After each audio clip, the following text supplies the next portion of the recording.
Hey there, and welcome to Board Game Hot Takes, the podcast where we give our immediate reaction to the hottest board games just minutes after playing them. My name's Chris. This is Tim. This is Adam. And this week we're going to be doing something a little bit different.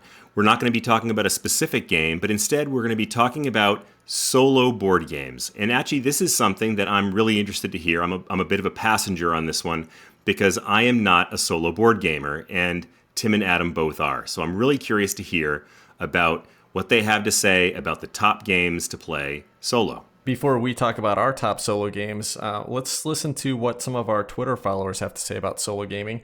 I asked a poll on Twitter this week. Do you play board games solo, or is it a social activity for you? I said, I prefer playing most games with other people, but often play solo to get my gaming fix.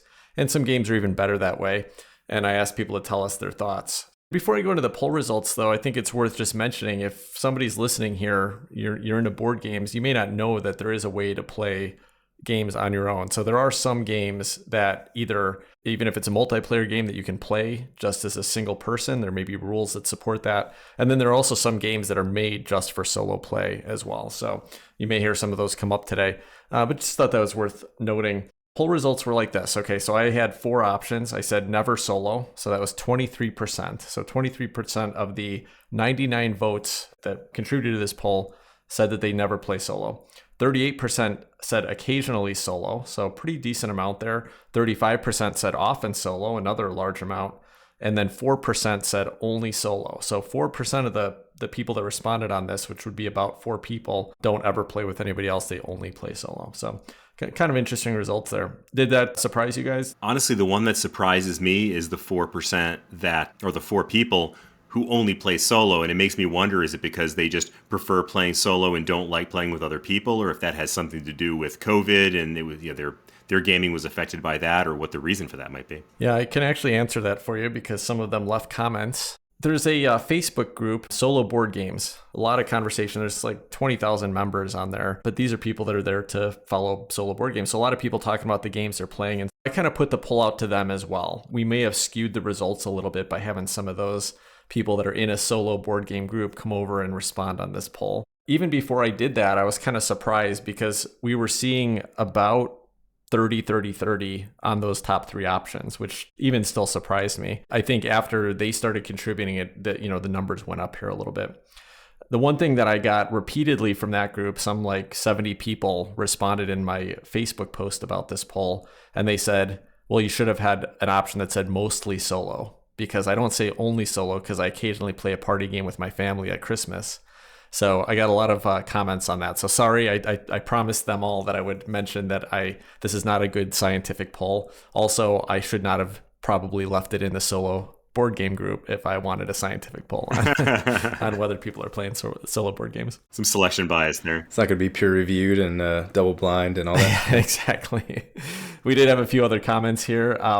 So Board Game Chatterbox, hello Board Game Chatterbox. We love having you on our Twitter feed. She's always hanging out and chatting with us. She said, I never solo, but I guess I do if I play against AI on Digital Star Realms or paperback. Yeah, I think you answered just fine. I wasn't actually thinking about AI. I was thinking of solo modes in board game. I was going to ask, does AI count? And here we have it, right? Does AI count? Race for the Galaxy versus computer, does that count? Nope, it doesn't. It doesn't count. Okay.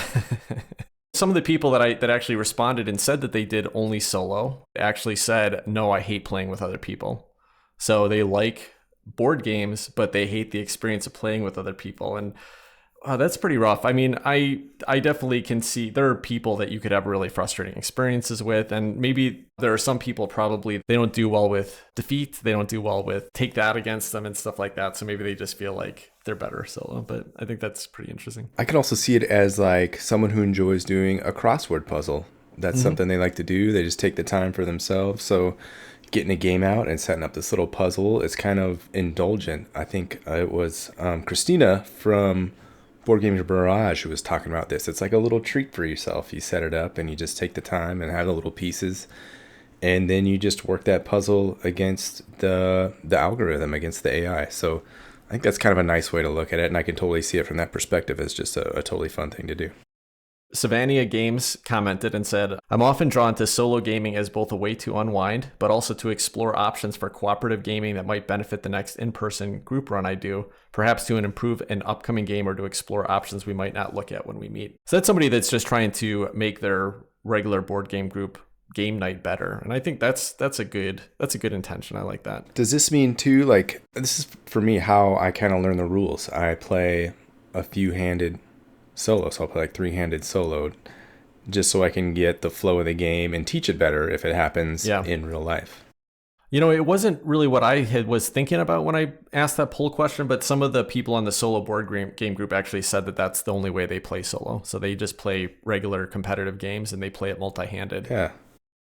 Just because they like doing the puzzle from multiple directions. I do that once in a while, usually when I'm trying to learn a game or just kind of see how it's going to play with multiple people. But I always feel like I'm cheating myself. I'm like, oh, I got to pretend I don't have that information so that I can do this other thing. So maybe it depends on the game. There are probably some games with a lot of open information where it wouldn't really matter too much. I still feel like I'm cheating myself, though. I'm always like, oh, I'll take a little less optimal move here so that this other character can take another one. I'm really interested to hear what it is that you guys think makes a great solo game. I don't think there's one answer to that, Chris. I think it depends a lot on who you are and what kind of gaming you like to do. And I think, you know, when we're going through our list, you're going to probably find some common trends on mine that I could refer back to, but there are some things that are going to be very different that I like about some games versus others. I will answer one question though, because this specifically made me exclude some games off my list that I really like, and I have played a lot solo. And that is that when there's an AI that takes a lot of management with it. That's something I'll do sometimes. I don't hate it, but that's usually not what I'm looking for these days after playing a lot of different solo games and a lot of solo modes. If there's an AI that I have to think really hard about on their turn and figure out what they're going to have to do before I get back to my turn, I don't have as much fun with. I feel like it takes me out of the experience of just trying to focus on my own strategy. So, but I think some people really like that too. They like when you're playing against an AI that feels like you're playing a real opponent, and that usually takes a little bit of brain work. To me, Chris, it's not about any specific thing the game necessarily does or doesn't do. It's really the way I feel when I play that game and the kind of the tone it sets, and it puts me in kind of a serene place, and it lets me do this puzzle, and I'm not worried about other people waiting on me to take my turn. So it's just a very patient, methodical, relaxing kind of a thing for me. So if a game brings that out or promotes that, then that makes a nice solo experience for me. Well, I'm hoping by the end of the show tonight, you guys are able to give me some good recommendations on a game that's worth trying solo. Because it's something that I feel like I should be doing and I'm not doing enough of. Well, there's no obligation to do anything in your fun hobby, Chris. But I think that if you actually get into it, I could see you actually really enjoying it, especially when you don't have other people to game around with. Kind of the same reason I usually do. But why don't we do this tonight? So Adam and I are going to go through our top fives, and while we're doing that, what I want you to do, Chris, is go through top 5 games that you are interested in playing solo, and we'll hear a little bit about what you think. Maybe we can give you some feedback on those specifically if we play them. But otherwise, I'd like to, coming out of this, based on the questions you ask and the games that you're interested in, I think we could probably make a good recommendation for you to jump on. Let's start with our number 5. My number 5 is a game that I've listed both on my top 10 games of all time list, but also on my top 5 expansions list, and that's Underwater Cities. Underwater Cities is a game that I love to play, but it's such a good solo mode because there's really no upkeep at all. Basically, what happens at the beginning of each round is that you place a blocking token on a space on all 3 of the different tracks. So on the red, the yellow, and the green track for the worker placement spaces. And you start in the first section, kind of the first spot. And then in the next round, you move all 3 of them to the next spot. So it's always blocking something you can do every round, and that's going to be variable throughout the game. So it feels a little bit like you've got an opponent there that's getting in your way. It doesn't require any thought at all for me to plan around it. It feels very much like playing that game against other opponents, and you get the same activity with it. And so I really like the upkeep on it. This is a game that is all about beating your own score, but they have a minimum score that you have to beat. In the base game, you just have to get to 100 points. And I've never gotten to 100 points. I'm not very good at Underwater Cities. I almost always lose the game when I play multiplayer. So it's always challenging for me. I've gotten up high, I've gotten the high 90s, but I've never beat the solo mode. So it still feels like something that I need to work towards. I got to get there and do. So Underwater Cities is my number 5 top solo game. What about you, Adam? My number 5 was I was back and forth between Spirit Island and Space Core 2025-2300 AD is the full name. I'll just call it Space Core from here on out. I am going to go with Space Core just because of the upkeep factor. Both games are they're very serene. They set this nice kind of, mellow tone. I guess any solo game sets that tone for me. Again, I'm not waiting for anybody's turn, and nobody's waiting for me to take a turn. So that's just a nice feeling right off the bat. But Space Core 2025-2300 AD, all right, I already said I wasn't going to say that again. But Space Core, you're exploring the local solar system, and then there's a next phase if you want to keep going. Then it's the outer planets and the asteroid belt, and then you can go beyond that on another map that's like different star system. It's quick. You're trying to get the most money. You're trying to be the most profitable corporation, and it's kind of almost a race game. So it's a nice solo game. You can break it up into 3 different sections if you want to. Play one section, come back later, and then do the next section. I haven't played in a while. It's been sitting in the box for a while, but Space Core 2025, 23 AD. You are going to say it every time. I did it again. That's a mouthful. Adam, it's funny. I saw that on your shelf when I was at your house one time, and it's a game I've been a little bit intrigued by, even though it is an ugly GMT game. Mm-hmm. Have you ever played it multiplayer, or have you only played it solo? I think we started to play multiplayer one time, and then it didn't go so well. So we just stopped and played somewhere else. So the rules were kind of, yeah. That's cool. I did not even know that game had a solo mode. So that's something I might keep my eye on a little bit closer, because it's always intrigued me a little bit. Yeah, it's a specific deck that or the bottom of the cards for each, have a little bot thing that the bot does. Pretty easy. Yep. Okay, cool. All right, Chris, what's on your list? What's something you might be interested in playing solo? So let me give my completely uninformed opinion on all of these things. Now, actually, before we get started on my list, I'd like to talk a little bit about philosophy for a second, because I think Adam made an interesting comment earlier, and it was about serenity and a puzzle. And I think you compared it to doing a crossword puzzle, which actually is a really good analogy, because I could absolutely see a game like, I'm not even sure if it has a solo mode, but Calico, and I believe Wingspan does, something like Wingspan, as being a nice, mellow, relaxing solo game. That is not what attracts me. When I think about solo gaming, I think about all the beautiful games that I see out there that have huge minis, and they're story-driven, and they're cooperative games, and I don't like cooperative games. So that seems like the kind of thing that would make a great solo game, because you're playing against the game to begin with, and I don't have to have somebody else around to do it. So to me, it's almost like the difference between something like Calico or Wingspan is more like a crossword puzzle. I want something that's more like, say, a video game. And that's kind of what I was looking for when I was thinking about games that I might want to play solo. And I had a few games that I know have a solo mode, and I'd love to try those potentially. But I had to actually go and look on Board Game Geek at lists of good games to play solo, and ones especially that made the kind of criteria that I was talking about. And so all of that said, so my number 5 was a game called This War of Mine, which is not one that I had actually heard much of from anybody in the Twitterverse or anywhere out there. But it's a very interesting looking game.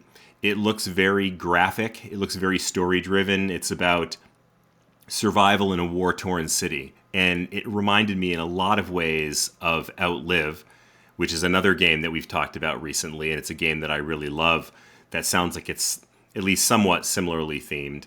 And it has a solo mode, and it just graphically looks like an interesting game. And interestingly, this is actually based on a video game, so that kind of goes along with what I was saying before. Don't know much about it, other than it looks really interesting, and I'd love to try it, and maybe solo is the way to do it. Yeah, and now I've heard from some solo players that really like this game. I don't know a whole lot about the gameplay, and there's a reason why I haven't really looked into it further, and that's because the theme, it's not just thematic, but it's also apparently very, it's very there's a lot of struggle in the choices you have to make. So, for example, you might have to go in there and your character is about to die, and your option is to steal food from an old couple that the last of the food that they have, and they'll probably starve and die, or you lose the game. And that's just not the type of decision that I want to be making in my own type of game. But it apparently is very thematic. It makes you think a lot about war, the horrors of war, what really comes out of that. If you ever give that a try, I'd be interested to hear your thoughts on it, but I don't think it's something for me. I think 3 Minute Board Games has a very melancholy review on this board game. Exactly what you're talking about, Tim. Just that kind of sobering, the decisions you have to make in this game, and it kind of makes it very real, as real as you can get with a board game. So if you're looking for that kind of experience, then that's the game for you. Yeah. It's hard to say whether I'm looking for that kind of experience or not, but it does interest me. And it's funny because the one thing that I do recall reading, because I remember back when, forget why this came up, but this game came up when I was doing some research into something back when I first started playing board games. And the one thing I remember, every review or comment that I heard about this game or read about this game was dark. And maybe my tolerance is not as high as I think it is, but I think I'd like to dip into that at least to try it and see how it is. I think it'd be interesting for sure. Yeah.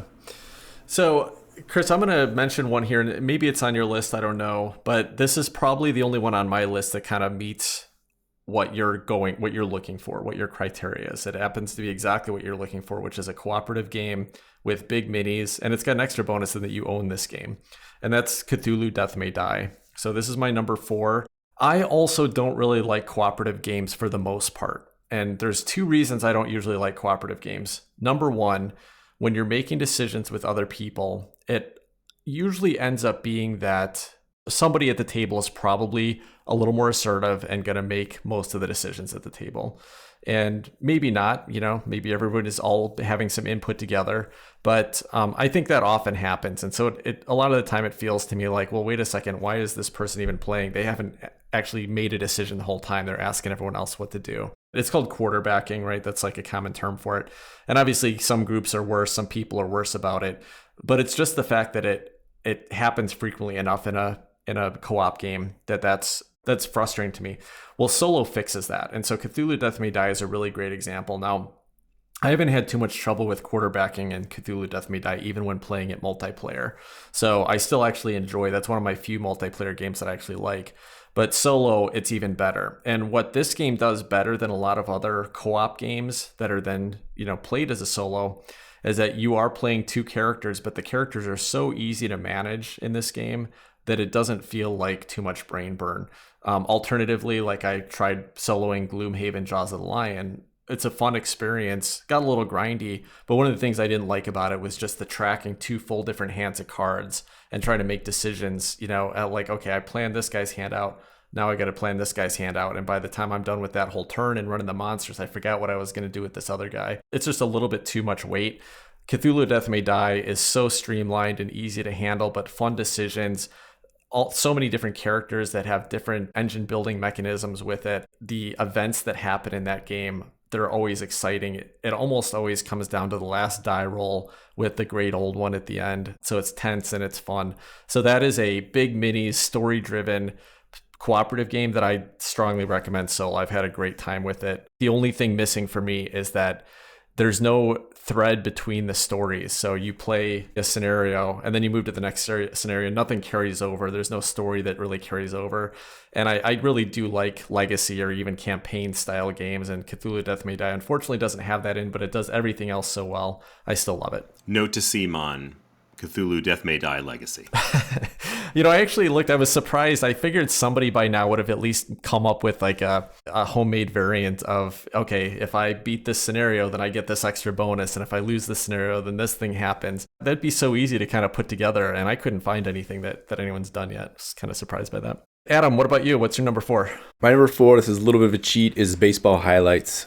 Baseball Highlights, there's more dates. Why am I always doing games with weird 2045? Right? Thanks. Yeah. And this has a nice solo. Okay, the cheat here is that I play this game all the time on the app, and that has an AI with it. But it also has a solo mode on the app too. And I believe the solo mode, all you do is flip up one of the cards from the non-starter deck. So you just flip up one. Yeah, that makes sense. You just flip up one of the cards, and you do what it says on there. And it's that freaking simple. But it's like somehow the perfect challenge to combat the way you would play, as playing against another person. It's super simple to get going, easy to shuffle your cards, you do some deck building, and that's baseball highlights. Why did you say it was a cheat? Just because you normally play it on the app, even though there is a... Right.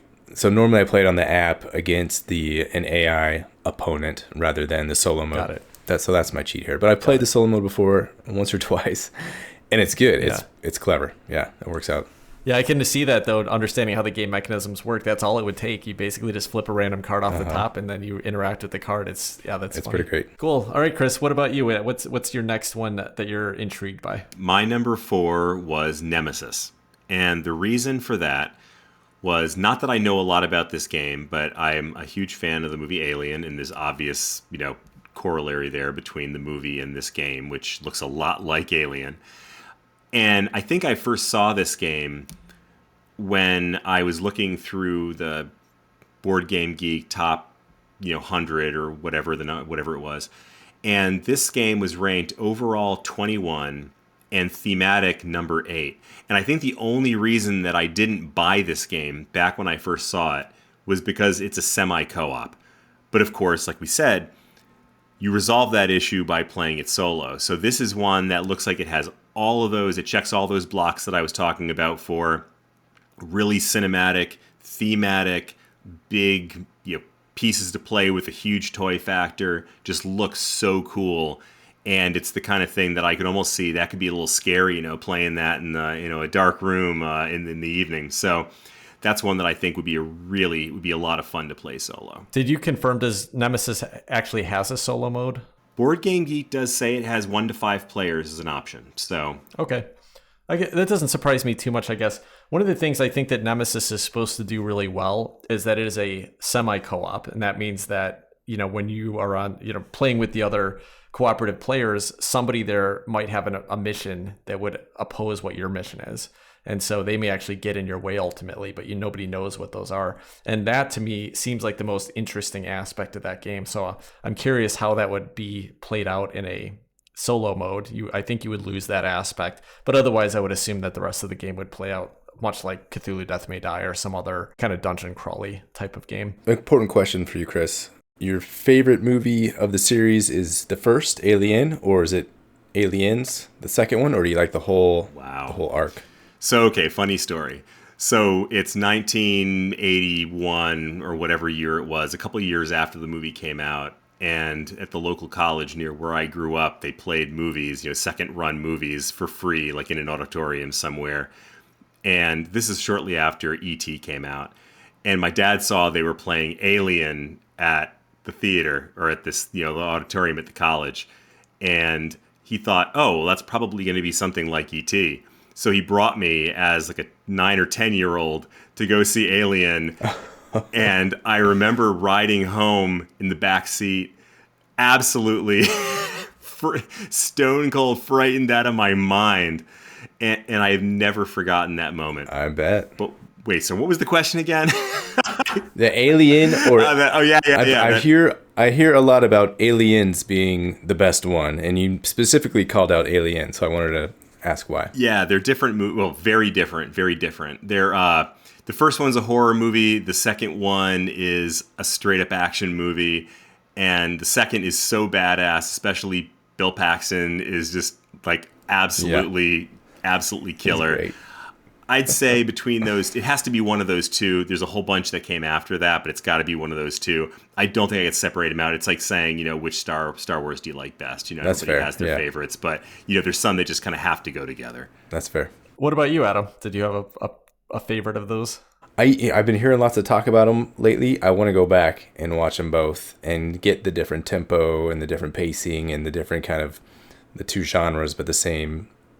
The same story or the continuation of the same story. Watch them both. You're going to cut all the rest of the aliens out of the whole picture. It's just between those two for you. I mean, the other ones are just all jokes after those. Everybody knows that. 3 gets a lot of hatred, but I actually think that 3 is a solid movie too. Okay. I watched all of these when I was in my 20s. I went back and I rewatched every Alien movie. 4 is garbage. But I actually think 3 is a solid entry. Yeah, I would say 2 is my favorite as well. It's just more fun. No doubt. Adam, you'd mentioned before you didn't really have much interest in playing Nemesis. Do you have a reason for that? You know what? It's just probably previous biases. I don't know why. I would play it. Of course. Yeah, I'd give it a shot. It's shifting for me a little bit. Just sounded like it's one of those games, like a lot of thematic games, it's just so fiddly because there's so many edge case rules to try to handle. Okay, you got to handle terror, and you've got to handle damage, and you've got to handle acid blood, and you've got to handle I pull this lever and something happens. Like, so there's apparently like a lot of little cards and shits and fiddly rules and stuff like that, and that's always a turnoff to me. I've also heard so many people say that this is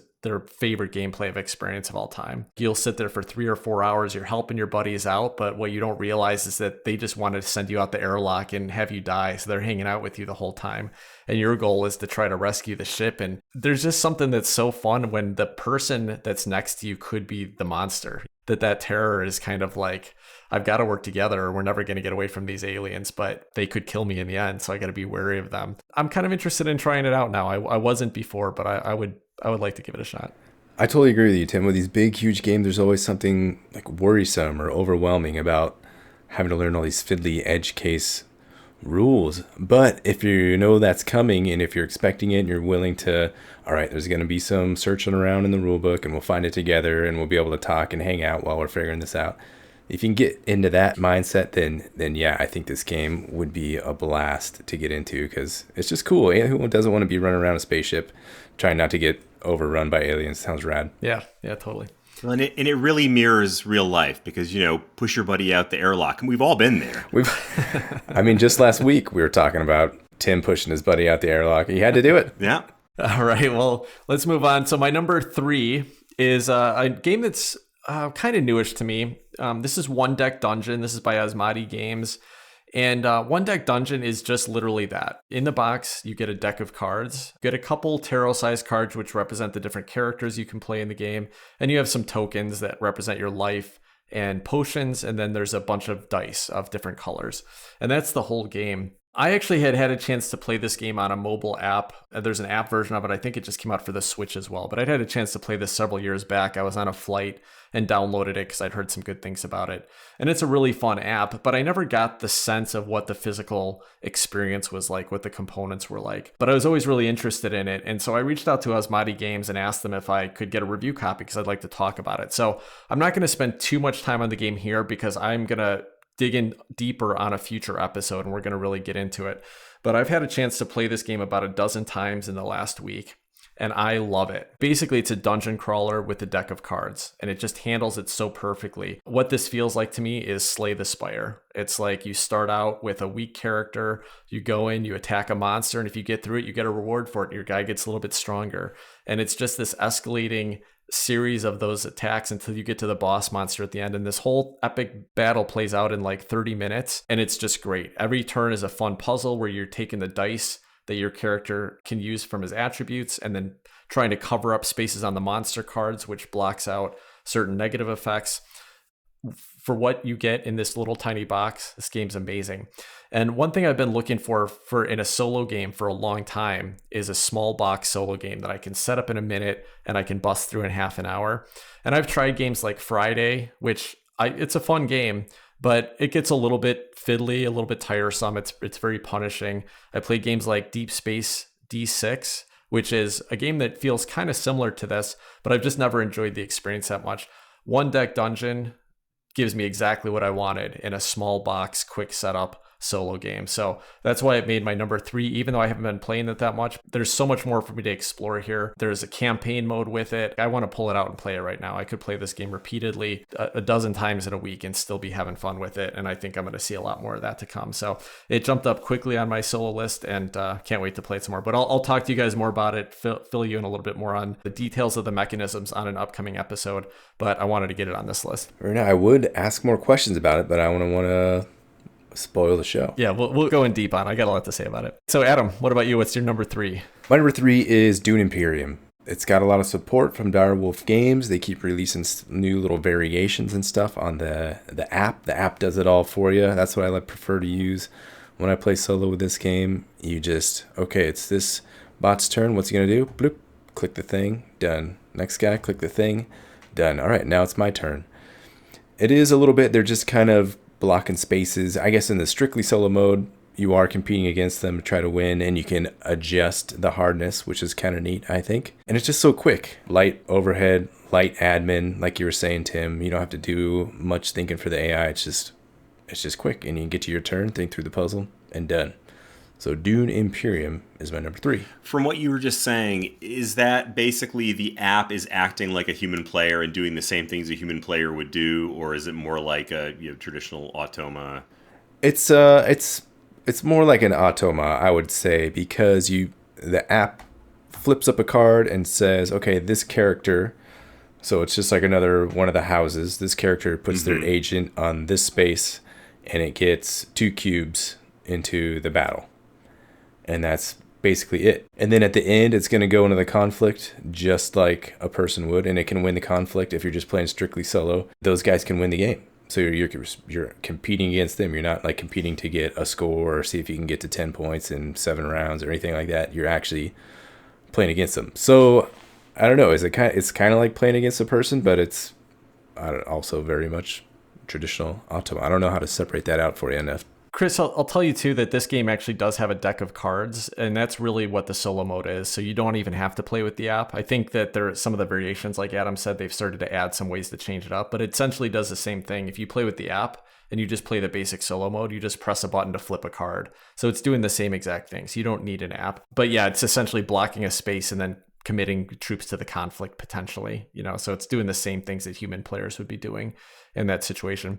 I've had a chance to play this a bit. It's very fun solo mode. It didn't make my list. I really like the kind of the poker feel of playing Dune Imperium with real people. They're making intelligent decisions about whether they should commit troops or whether they should hold back intrigue cards and things like that. And that's, I think, the most fun for me. And so both with the 1 and the 2 player, which uses a little bit of that AI, it always felt a little bit weak to me that I wasn't really playing against other people thinking and kind of doing that head to head. So it's not a game that made my list, but it's a really fun game, and I know a lot of people like it. Chris, what do you have in mind next? Well, you beat me to the punch. Cthulhu Death May Die is on my list, and it's my number 3.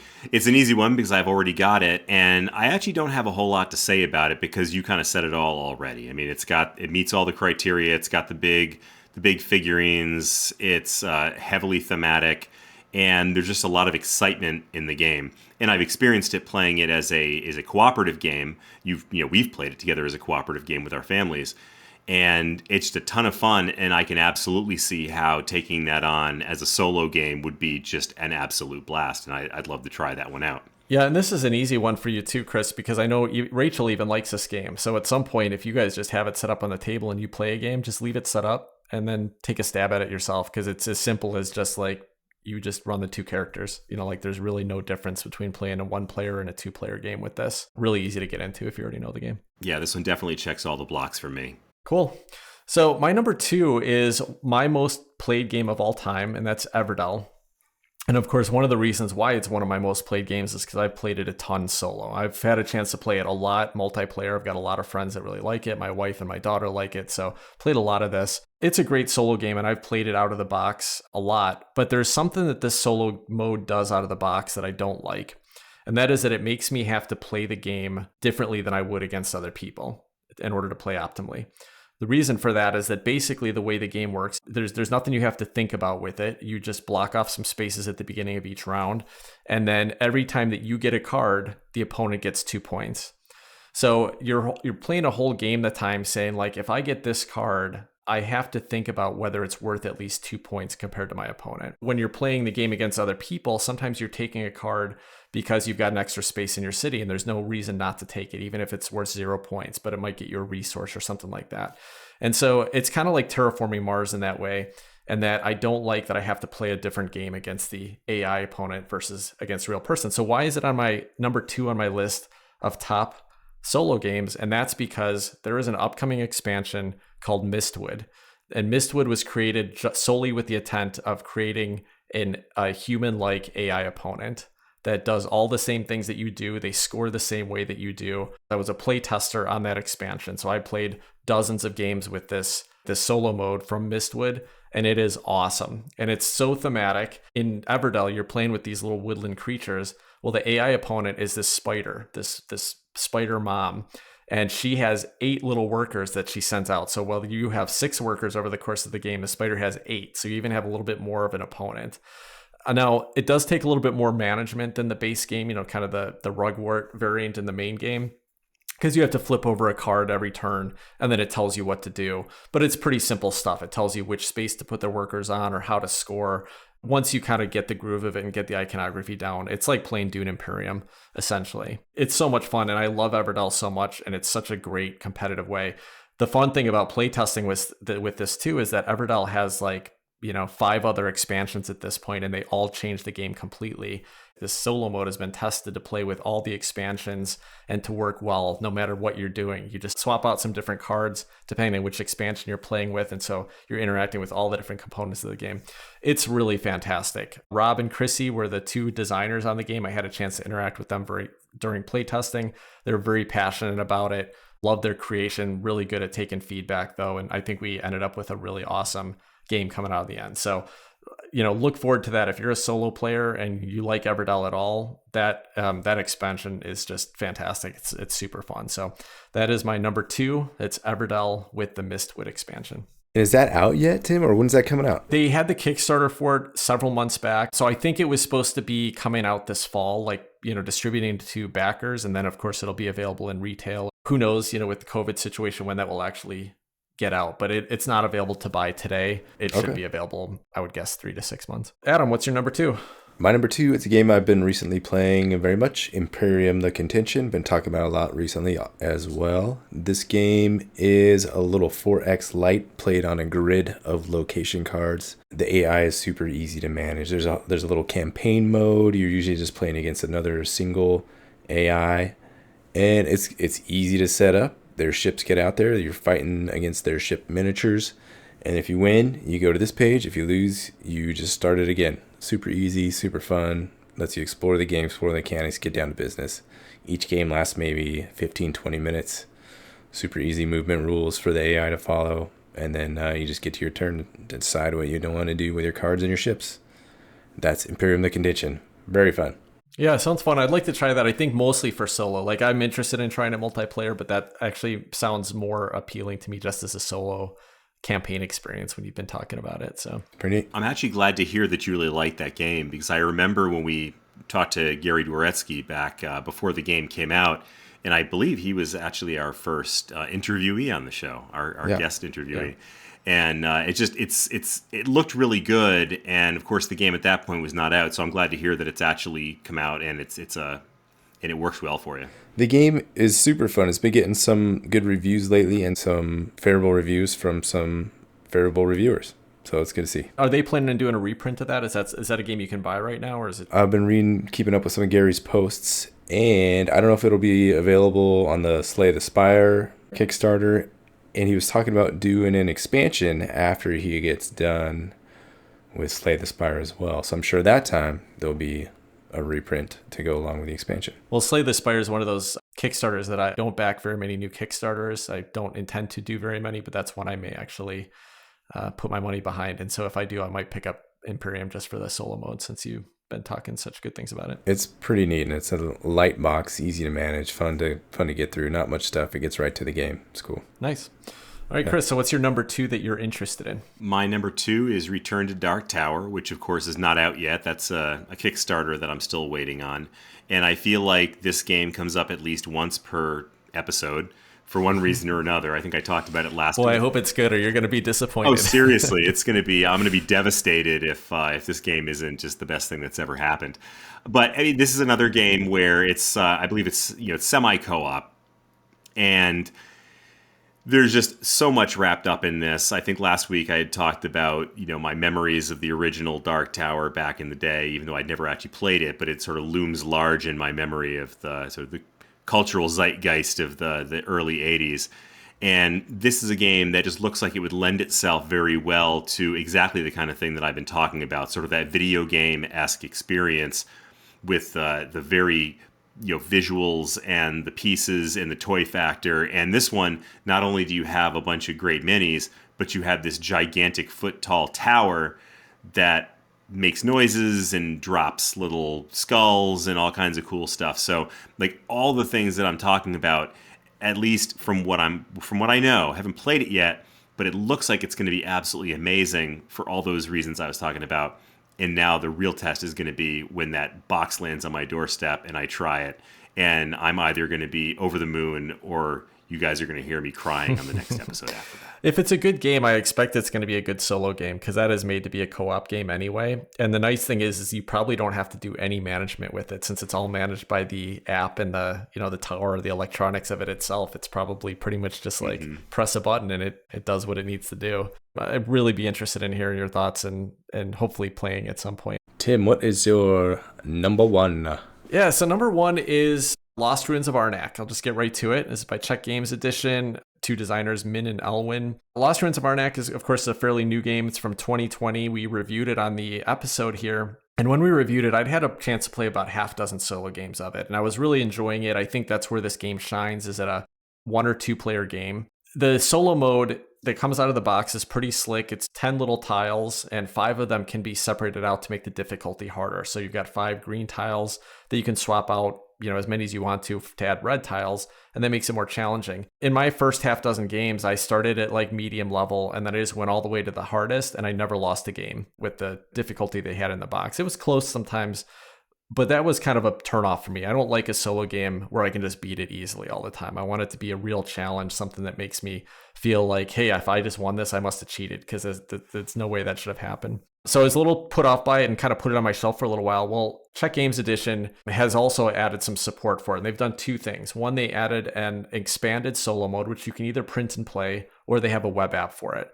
So they've now added 5 purple tiles. So now you can replace the red tiles with the purple ones. And since I've been using it on the app, so basically I just pick how many red or how many purple tiles I want, and then it randomly gives them to me, and I'm dealing with a much harder difficulty. Now, I've played this game about a dozen times in the last 2 weeks, and I have not beat it once yet, using 3 purple tiles and 2 red tiles. Come almost close a couple times. This gets me excited. This gives me a real challenge to work for. I love this game. This game is, if it's just sitting on my table, I can knock it out in 25 to 30 minutes, get a huge epic experience out of it, tons of combos, tons of exploration. It is so much fun. It is a big fiddly setup and a lot to put away. So because I've got a dedicated table, I've just left it set up there for a couple of weeks, and it's perfect. I can sit down and just like pick it up, start playing right away. The playthrough's easy. The AI is super simple to manage. This does everything that I want in a solo game. It's a heavy Euro resource management game that gives me an experience that I'm competing against another player, and man, I just love it. You got to check this game out if you're a solo player. If you like, kind of resource management or Euro style games at all, you're going to love this. If you want something that's an adventure game, exploration, dungeon crawling, this might not be for you. But if you like games that are just a puzzle, this game, it's fantastic. You gotta check it out. I'm super excited. They got an expansion coming out with like variable starting player powers and some other things. I think it replaces the temple track if you want to. So really excited about that expansion too. I'm sure it's gonna be awesome. One other thing I forgot to mention too that they added to the app is they put in a campaign mode there too, which is really cool. So like the first game, there's a story with it, and then you change some things on the board, and then the next game, the story changes, and depending on what you did in the first game, like there might be different characters out and stuff. It's really fun. So I will be playing this game a lot. Honestly, now that I've been enjoying it so much solo because of the more advanced AI, this would have made my top 10 games of all time for sure. This would have knocked off Beyond the Sun, no doubt. There might be other games it would have been ahead of. I'm guessing this would be in my top 5 at this point with how much I'm playing and loving this game. So yeah, Lost Ruins as a solo game, fantastic. What about you, Adam? What's your number 1 solo game? My number 1 solo game is PAX Pamir 2nd Edition. It's a game by Cole Worley and Whirligig Games. This is about Afghanistan and Russia and England, or Great Britain, as they struggle for dominance over the region of Afghanistan. And I just have a personal connection with this one. I spent a lot of time in the Air Force flying circles over Afghanistan. So just looking down, over the country and then relating that to this board game with all this storied, checkered past, it just gives me just a sense of mystery, and I want to kind of understand what was happening down there and just the enigma that's Afghanistan, even with today's events, adding another page to that enigma. Not today, but recent events. Anyway, the game is beautiful. The components are nice. This one puts me in just kind of a zen mindset just from unpacking it. The box is beautiful. The cards, I don't know, they're just you touch these things and they feel amazing. The gameplay, of course, if you haven't heard about it, it's a fantastic gameplay that I enjoy very much. The thought process and the puzzle that goes into this game, the details that are in this game, everything about it is just wonderful and gives you that nice vibe, including my personal connection to it. You get the metal coins, the cloth map. It's just a beautiful production, head to toe. Really enjoy the solo mode. It's PAX Pamir, 2nd edition. This is a game I've almost picked up specifically for solo. Like, I played this with you several times, and it's a really interesting game. And I think the one thing I don't like about it in a multiplayer is that there is so much to think about and decide on your turn. I always feel like I'm, like rushing into decisions or just like taking a decision that's not right. With the solo, I feel like I could sit there and explore it and think about it and not feel bad about it. And I think it's worth exploring. So I'm really tempted. I may still pick this one up at some point. Probably would never get it played multiplayer, but if the solo mode is as good as you say it is, I think that's probably worth having. I feel like this is a game you've been talking about for as long as I've known you, and I still haven't actually played it, so I'm hoping that you bring this to Palm Springs in October. I will definitely bring. I think you are going to love this one. Well, I don't know. Who knows with Chris, but I enjoy it very much, and the production is at least very nice. I can say that much. That is going to be an epic 3-hour game with the 4 of us playing PAX Pamir in Palm Springs, but I think it'll be an interesting game, no doubt. Chris, what's your number one game that you're interested in? I bet I could name it. Go for it. I want to hear. I don't remember the name of it, but it's that horror-based Kickstarter that you've got on your list for a while. Yeah, that's it. It's Dawn of Madness. Yeah. And it kind of had to be Dawn of Madness because I think sort of like Return to Dark Tower, this is another one of those ones that I feel like I mention so often on so many lists. But this is really the list where it belongs because this is a game, probably the only game that I've ever bought. Actually, certainly the only game that I've ever bought with the intention that I was going to be playing it solo. Because this is a game that I'll never get my family to play this game with me. There's nobody I play games with regularly enough that I'd be able to get them to go through a whole campaign with me with the amount of time that it takes. It's a cooperative game. I tend to not play cooperative games, like I'd said before. And this is one where I said it looked so cool. It looked so thematic. The horror aspect of it looked so nicely done. The visuals were amazing, and I just had to have it. In fact, I remember texting Tim about this when the Kickstarter went out, and your response was, just what you need, another co-op horror game. And I said, screw that. That is exactly what I need is another horror co-op game.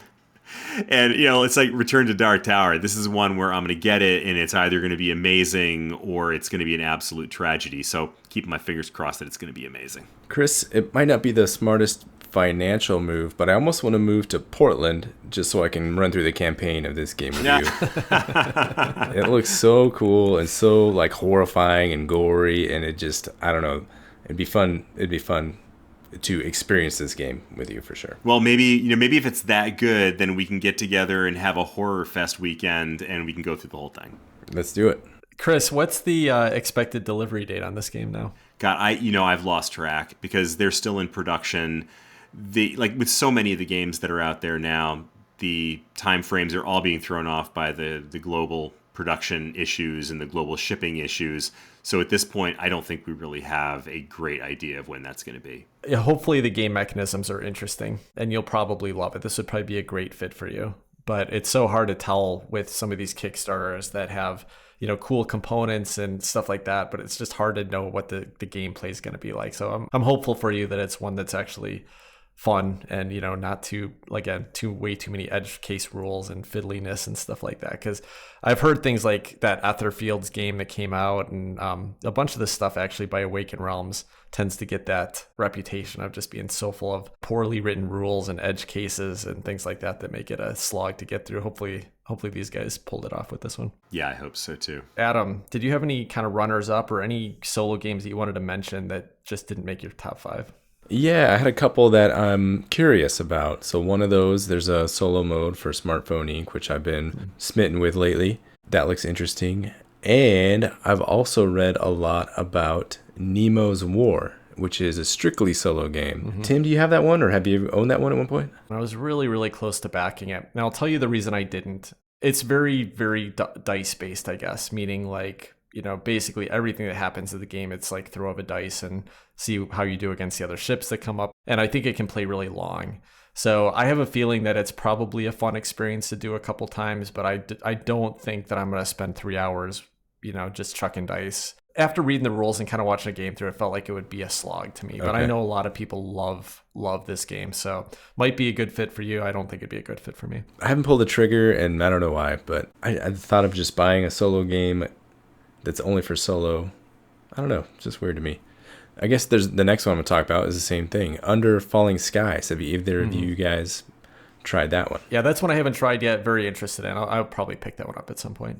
Feels like it's going to meet that what I was looking for with One Deck Dungeon 2, which is like a small, quick to set up game you play in 15 to 30 minutes or something like that. That one's like Space Invaders, the board game, right? Exactly. Okay. Exactly. Cool. Just a couple I wanted to mention. There are some games that I've had a lot of fun with solo. Specifically, the one that was the hardest to cut from my list was Gaia Project. Gaia Project is one of my favorite games. It's really a great solo implementation. The solo mode is made by the Atama Factory, which also made the solo mode for Scythe and Tapestry.